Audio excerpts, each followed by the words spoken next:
Everybody loves when they make money in the market, and there's a tremendous amount of wealth in 401ks right now. Tremendous amount of wealth. And people look at that and say, well, I have $3.6 million in my 401k. My advisor told me that, well, if I have over $3 million, I can retire pretty easily at age 65. Okay. What they don't take into consideration is in that particular plan, there's a liability that's attached to that. So that that $3+ million portfolio, not all 3 million is yours. You do have a liability to the government there, which a lot of times is overlooked because people are not using the model.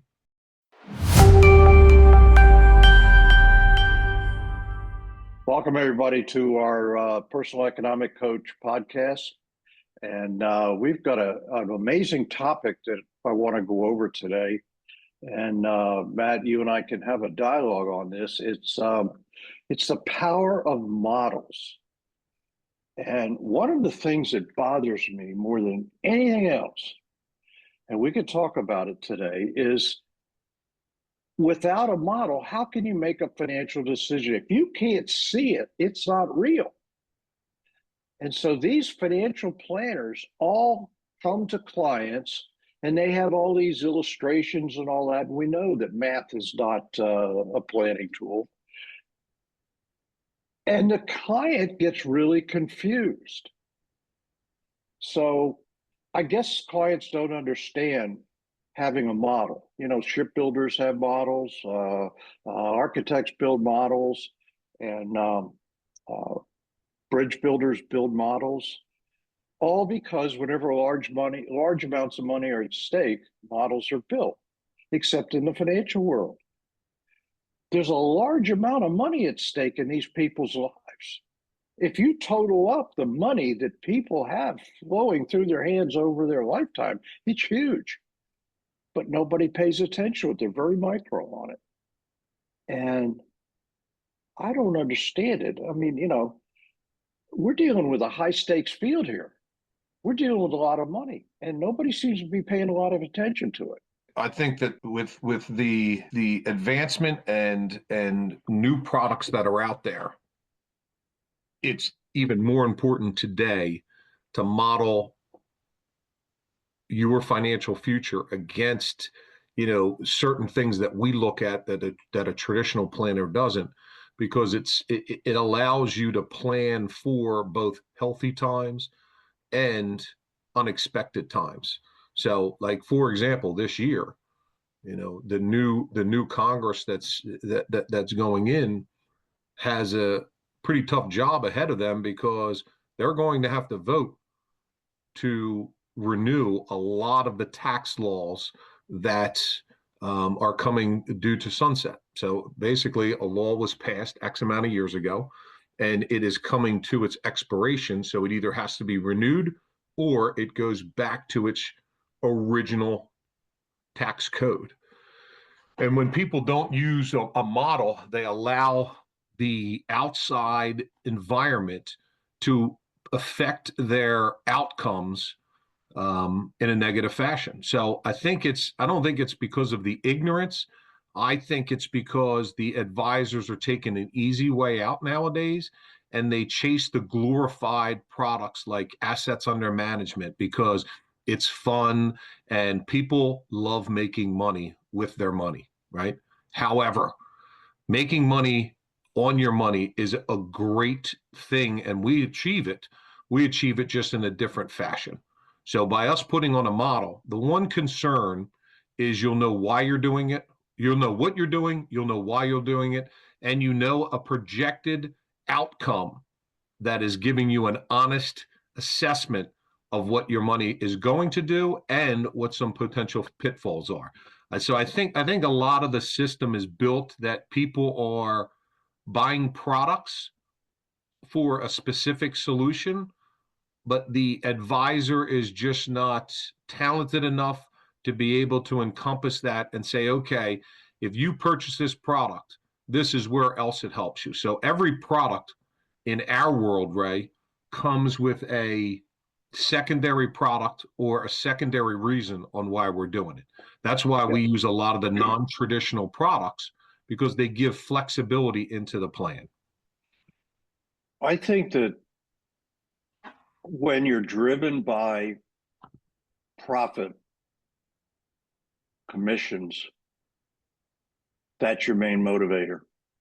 Yeah. And when you, if you were to be driven by the model, and there's a gap in financial planning right now, and the gap is that people don't know they don't know that there's models out there. And that's why we're doing this podcast, because we're letting people know the power of models. And I keep saying that over and over again, because that's the power of our process. We're able to show a client what it looks like to achieve wealth. And wealth is not just financial products, wealth is their overall life. Hmm. That's wealth. And so we're seeing a gap in what they're actually doing, and what they could do. And this is, I think, why a lot of people are outliving their wealth, because they turn it over to somebody who they don't know. They give them large sums of money to somebody who they don't know, and that person who they don't know actually gets to play with their money. I can't understand that. That to me is just mind-boggling, that Well, people would give millions of dollars to somebody to ask them to make it grow. yeah, I think that shows a little bit of a tendency to follow greed and taking Yeah. the easy, let's say, less traveled way of doing it. So, I mean, if you read books about the wealthy people from the 30s, 40s, and 50s, they did the same things that they do today. They get use and growth out of their money, which provides them the lifestyle. But more importantly, they know why they have certain financial products. So when we're sitting down with a customer, I think the biggest thing that we see in the inefficiency side of it is when we're going through the discovery and we ask somebody, well, why did you purchase that product? And a lot of times they'll say, well, I'm kind of not sure. I think it was to make me pay for college or help me pay for college. Well, But that's they're great. not sure. They're That's not sure. what you just said. They're not sure. Correct. So by putting it onto a model and organizing their their financial wherewithal and their financial products that exist today, we're able to test those things. So the model gives us a true vision gives the customer the true vision on why they own certain financial products. Because most people will buy them for a simple need today, not knowing that that need could still be there in the future, and what are the consequences if that product becomes obsolescent because of a new product coming out, or if their lifestyle needs change. So one of the things that a model allows you to do, in my opinion, outside of giving you the conviction and knowledge on why you're doing it, is it also tests it against things that can disrupt your day. So in other words, everybody loves when they make money in the market, and there's a tremendous amount of wealth in 401ks right now. Tremendous amount of wealth. And people look at that and say, well, I have $3.6 million in my 401k. My advisor told me that, well, if I have over $3 million, I can retire pretty easily at age 65. Okay. What they don't take into consideration is in that particular plan, there's a liability that's attached to that. So that 3+ million dollar portfolio, not all 3 million is yours. You do have a liability to the government there, which a lot of times is overlooked because people are not using the model. You know, when you give your money to somebody else to manage, you give up control of that money. It's really not your money, because if they lose every dime, they go, oh, well, you gave it to me to do that with. Now, granted, there may be some laws and that kind of stuff, but this fiduciary responsibility BS is not there. I mean, $3 million. If you give that to a money manager, it's not your money; it's theirs. They're Yeah, managing it. being a registered representative, I mean, I do a lot of equity based plan, or we do a lot of equity based plans there. I think the difference is the consumers today don't really justify their relationships with their financial institutions. Okay. A client that has a relationship with me, the relationship with me is different than the relationship with the financial advisor or the financial institutions that we buy products from. Okay. I'm the middleman. We are the middleman that control that asset to make sure that the money manager, the insurance company, or whatever we're doing is doing their job. Okay. So we're looking constantly at evading factors like inflation, which has been a big term that everybody's been worried about the past 3 or 4 years. We take a Yep. look at that in a model. So we know, for example, if that bridge is being built and a rough patch of weather comes through, whether it be a hurricane type weather, if that tendency that risk could happen, okay, we test against it. And I think that's where the traditional financial advisor, a lot of them are too busy showing those Monte Carlo charts of if you do this, you're going to have X amount of money up there, but they don't count it against inflation. They don't take the things that are going to invade it, like propensity to consume, product obsolescence, and also some of the taxes that are going to hit them. So I think what the model does is it gives a clear vision on why you're buying products. But when you put it into when you put the product solution into the model, you allow that model to see how that product's going to work in your specific world versus a financial product for you, Ray, might act differently than the same financial product I am because of our situations. You're a retired individual with less earned income. I'm a working individual with more earned income. So we have to take those things into account early on to give them some flexibility on their plans. And if you don't test a solid plan against invading factors, then at some point, in my opinion, you're going to run into a roadblock that's going to bring some difficulty in you meeting your objective at that point. Yeah, it's not opinion. What I was going to ask you to explain how the absence of a model can lead to overlooked risk, inefficiencies, or missed opportunities. Um, because without a model, you can't see that. And the Yeah. difference between what we do versus the traditional financial planning is we can see the risk, potential risk in the model, Mm-hmm. and we can show it to the client, and the client can see it. Where the client can't see it now. You mentioned Monte Carlo. It's like going to the casino and gambling. You give somebody your money, they don't even have to return back principal to you if they go south with it. So there's overlooked risk and inefficiencies and missed Mm-hmm. opportunities all in that whole thing. Yeah. Explain all that. How's that gonna? That's why people are so confused, I think. Yeah. And I think the confusion is they're chasing goals that they don't know if they need to, or just Yeah. how important they are. For example, saving for retirement, right?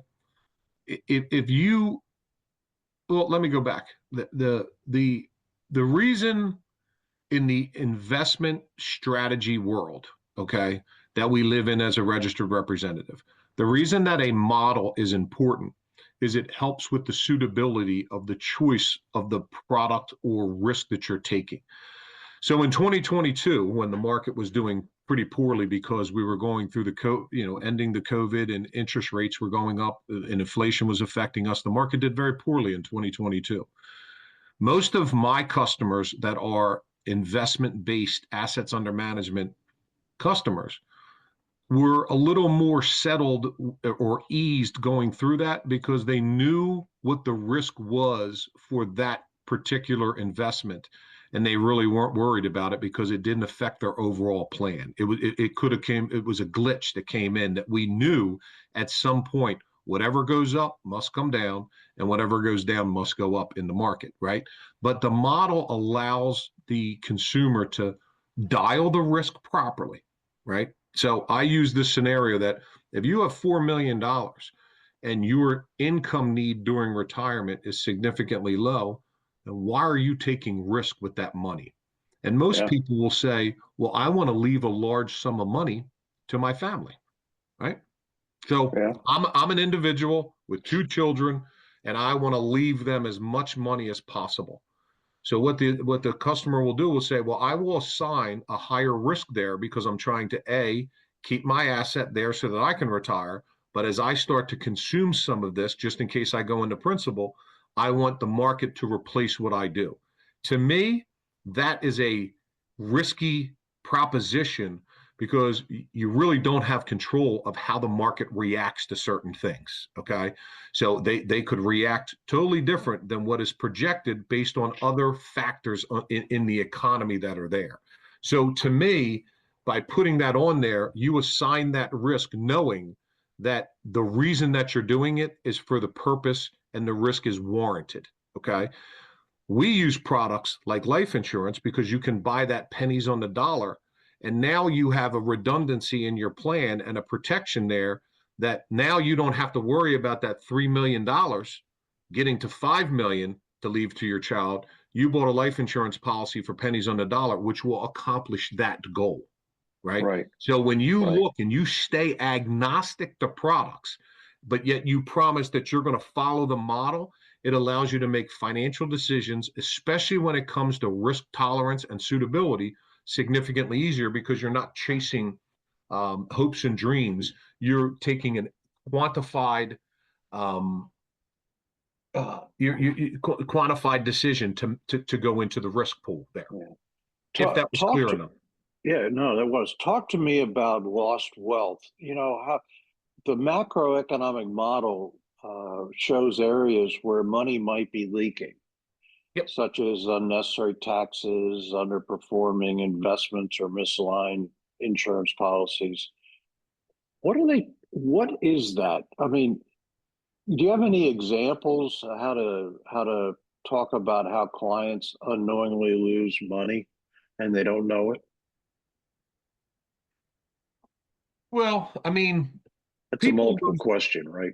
it's a tough question because it's a lot of that is easier when you look at a specific individual's case. Okay, but if you're looking at the macroeconomic model and you're looking at all the invading factors that can come in there, inflation, propensity to consume, taxes and things like that, the the loss of wealth is is done because you're not using um, the economic philosophy of the motion of money through your plan. So compound interest, some call it a great, one of the wonders of the world. If you put Yeah, $1,000 in a bank account and you get 5%, the compounding of that money is excellent, right? And nobody is going to say otherwise with that. Okay. But the way right. we look at it is we look at that pool of 100,000 as an entity with inside of the plan. Okay. So the compound interest, what we do is we put the motion of money in there to stop the loss of compounding the money, but also compounding the tax. So if you make $1,000 and you reinvest that dividend or that interest back in, you never paid taxes on it because it came out of this pocket. You basically have two pockets. The $1,000 grew, and what you should have done is you should have netted that out, paid the taxes, and let it sit there. But people don't do that because they're happy, made $1,000. I'm going to squirrel that $1,000 away. Well, now that $1,000 it becomes 101,000. Okay. And now you pay interest on that. As you start to make more interest, your tax bill goes up. So what we And they don't realize what they're spending out of the other correct pocket, because which is in the total equation could be correct. they could be Same going thing happens to backwards. business owners. So the same thing happens to business owners. They have income inside of their business that they have not brought to themselves as income, but it doesn't have a deduction in there that income is going to be taxable to that business. So what we teach people to do is take that $1,000 and instead of reinvesting it into that same entity, keep the entity at 100,000 and then put that $1,000 someplace else that could grow tax free or tax deferred. So Right. now you could take that entity, or what I like to say, that employee of that CD, let's say that's $100,000. Now you can take that $1,000 that you made there and put it into a Roth. Let's say you're eligible for a Roth. That's the motion of money that the model allows us to extract that a traditional financial planner doesn't, because they're not looking at a macro model. They're looking at a micro model on, let's say, for example, retirement planning. They're not looking at how to multiply that money with less risk, because we're using it more efficiently, and not allowing the constant. Imagine this, right? If you know, I like to paint a picture. I like to have people make mental pictures.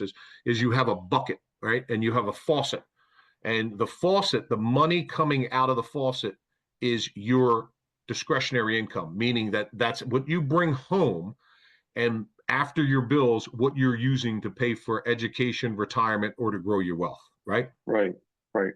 So what we have to do is that as that bucket grows money, we have to take things out of there. Inflation, taxes. So what we do is just imagine somebody drilled a bucket in there, and now you have leakage that comes out. Our job is to not, so you have two options there. You can either turn the faucet for more flow to have it rise because certain Which money's means work coming out, harder. or you can start to try to plug those holes up. What most people will do is they'll just say, okay, I need to make more money, or I need to Yeah, save more money, or I need yeah, to cut my current lifestyle and sacrifice that for this goal.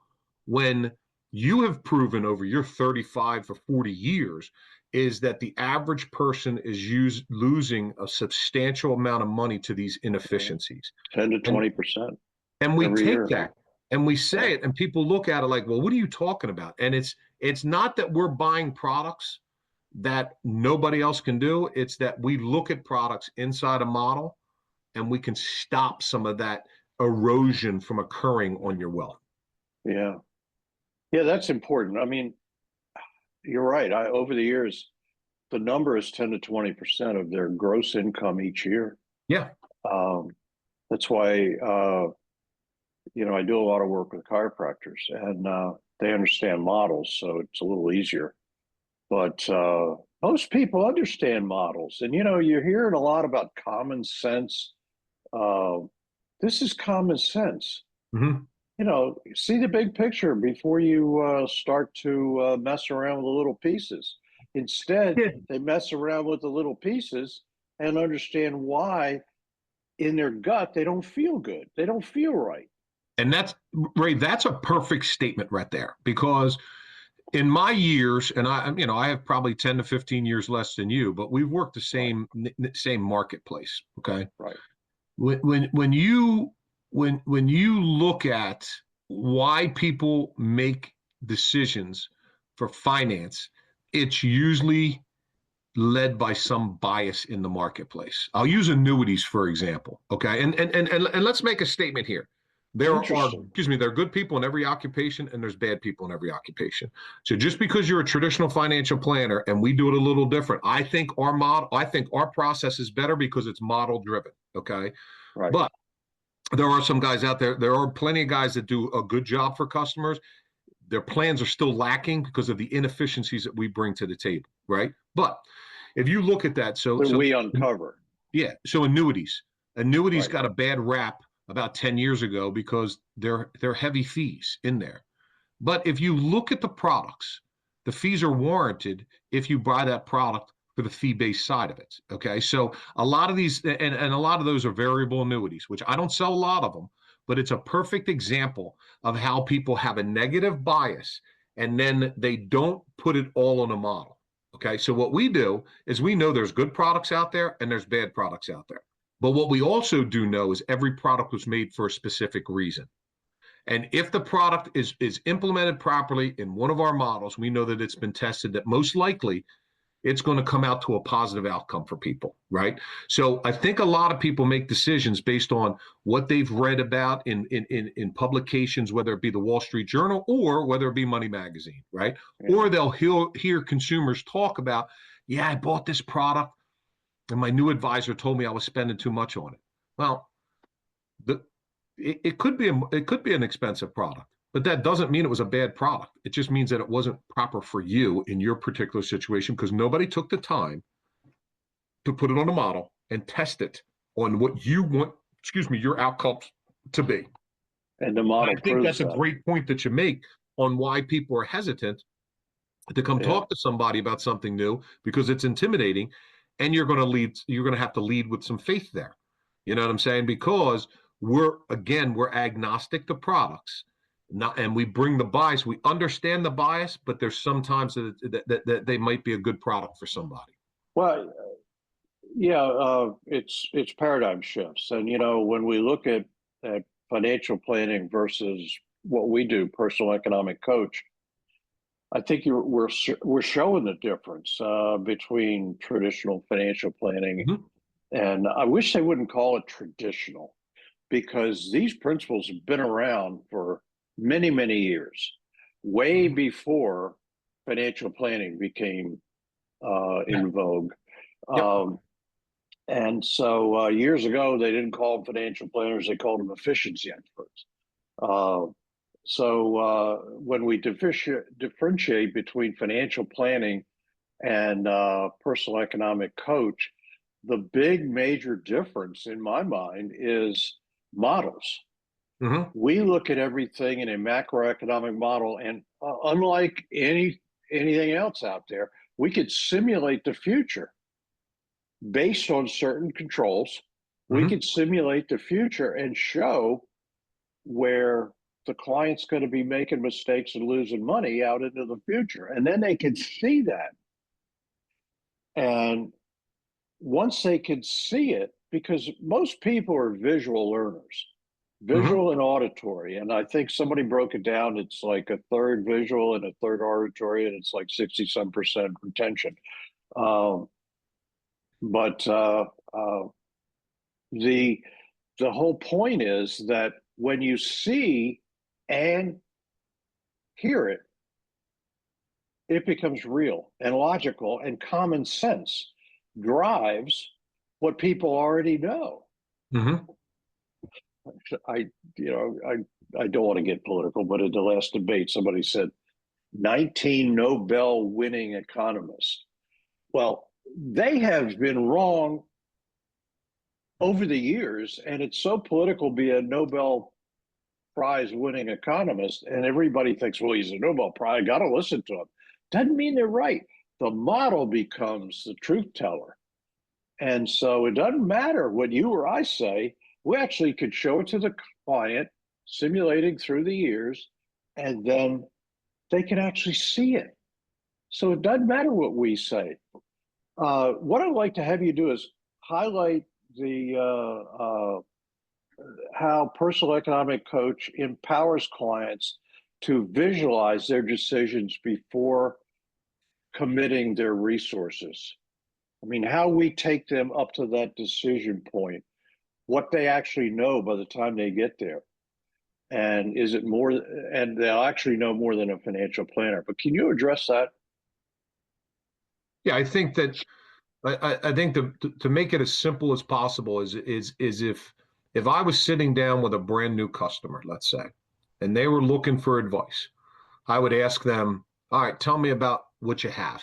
And we would go through, you know, our goal, our model, okay, tries to achieve maximum protection, maximum efficiencies and effectiveness, maximum outputs, right? So when you're going through the discovery, you'll see that customer with piles of information in front of them if they're super prepared for the meeting, right? You know what I'm saying? And they're going to have their policy here. They're going to have their 401k statement. They're going to have all these different things, their homeowners Well, policy. they load it up in the model first. We Well, get no, I'm them to saying do that. pre-model, right? So you're sitting Oh, there with a okay. piece of Got it. paper and saying, okay, give me this, give me this, give me this, give me this, right? So Yeah. just imagine if that customer could say, push of a button, and here's their model. And inside that model gives all the protection stages, all the 9 boxes of protection already filled out.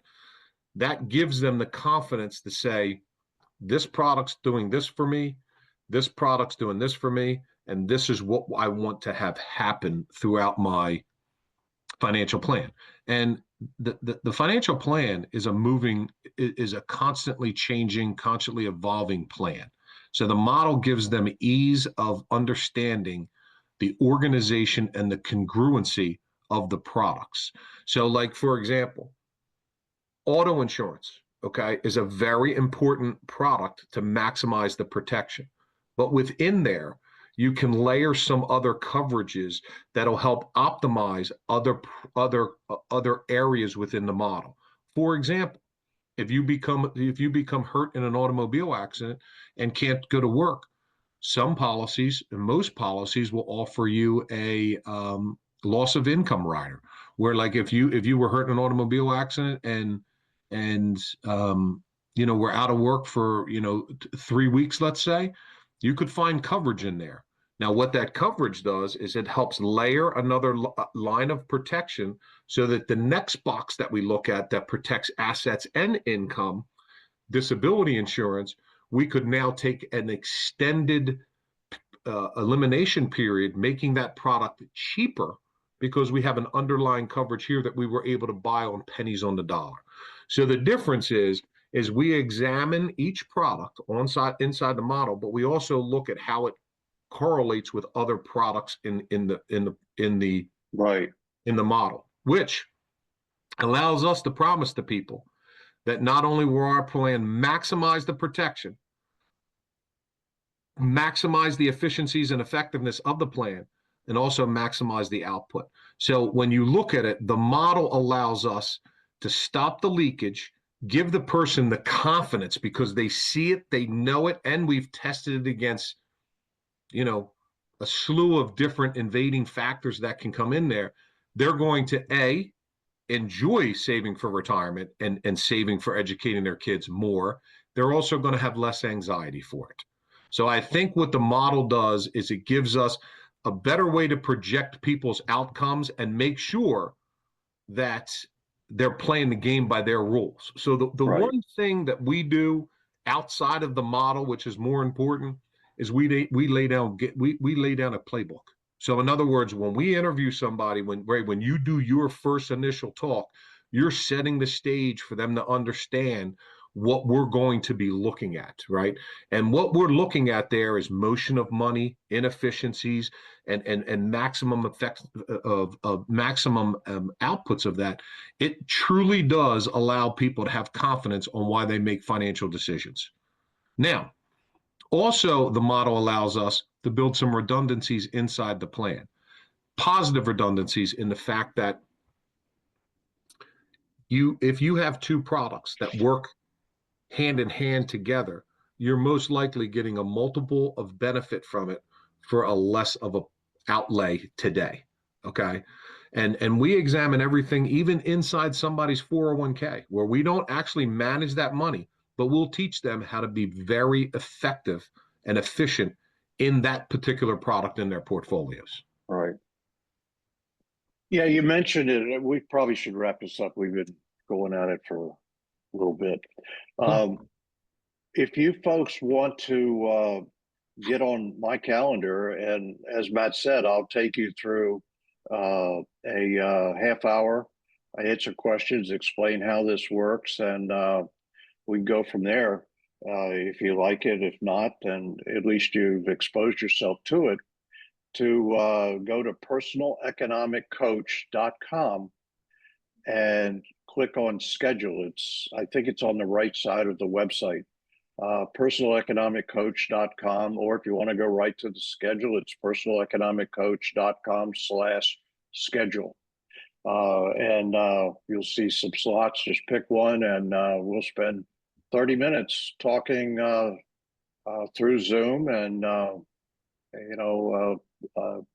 answering your questions and maybe showing you a little bit of information so that you can see how it works. Matt, and what I would say to blossom that little commercial for us, Ray, what I would say is if you answer this question, if you don't have the answer to this question, I would advise you to give us a call. Do you know why you have the financial products that you have? And if you can honestly say, yes, I do know that, you'll get a benefit from us from solidifying that. But if you answer no to that, you will get a tremendous benefit from having it modeled out for you.